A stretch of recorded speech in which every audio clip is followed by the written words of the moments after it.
মানুষকে ধোঁকায় ফেলতে আল্লাহ তাআলার কাছ থেকে কি কি ক্ষমতা চেয়ে নিয়েছেন শয়তান।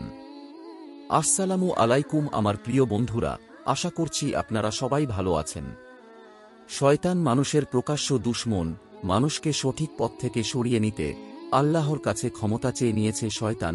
আল্লাহ তাআলা শয়তানের সে আবদার মঞ্জুর করে তাকে অনেক বড় ক্ষমতা দিয়েছেন। শয়তানের পথভ্রষ্ট হওয়া ও মানুষের ক্ষতিতে ক্ষমতা লাভ ছিল তার অহংকার ও দাম্ভিকতা।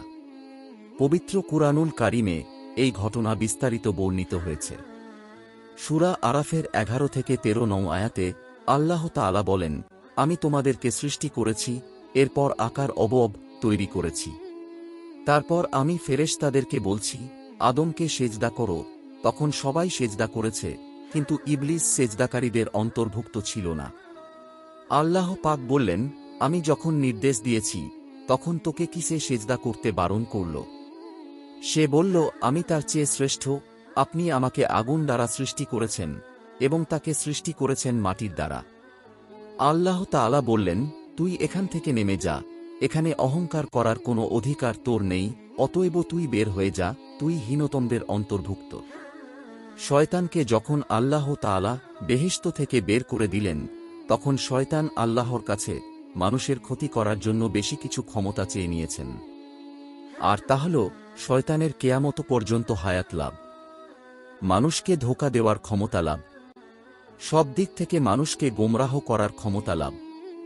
শয়তানকে দেওয়া ক্ষমতার বিবরণও আল্লাহ তাআলা কুরআনুল কারিমে তুলে ধরেছেন।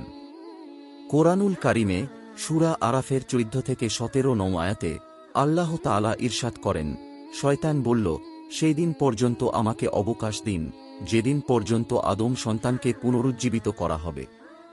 আল্লাহ তাআলা বললেন, নিশ্চয় তুমি অবকাশপ্রাপ্তদের অন্তর্ভুক্ত।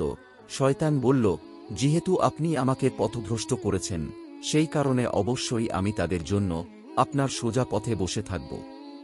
তারপর অবশ্যই আমি তাদের কাছে, তাদের সামনে থেকে, তাদের পিছন থেকে, তাদের ডান দিক থেকে, তাদের বাম দিক থেকে উপস্থিত হব, আর আপনি তাদের অধিকাংশকে কৃতজ্ঞ পাবেন না। আল্লাহ তাআলা শয়তানকে তার চাহিদা মোতাবেক কেয়ামত পর্যন্ত হায়াত দান করেছেন। শয়তান মানুষকে পথভ্রষ্ট করে থাকে। শয়তান মানুষের শরীরের রোগে রোগে বিচরণ করতে পারে, মানুষকে সব দিক থেকে বিপদে ফেলার কুমন্ত্রণা দিয়ে থাকে। সে কারণেই মানুষ শয়তানে পাতা ফাঁদে পা দিয়ে গুনাহ করে থাকে। শয়তানের প্ররোচনায় মানুষের গুনাহ করা একটা স্বাভাবিক বিষয়, এতে চিন্তিত হওয়ার কোনো কারণ নেই, কেননা শয়তান আল্লাহর সঙ্গে এটিকে চ্যালেঞ্জ হিসেবে গ্রহণ করেছিল। আল্লাহ বান্দাকে তাওবার মাধ্যমে ক্ষমা করার সহজ বিধান রেখেছেন, তবে খাঁটি মনে তাওবা করতে হবে। যখনই কোনো আদম সন্তান শয়তানের প্ররোচনায় গুনাহ করবে আর পরক্ষণেই গুনাহ থেকে মুক্তি পেতে আল্লাহর কাছে তাওবা করবে, তখন আল্লাহ তাআলা তাকে ক্ষমা করে দেবেন।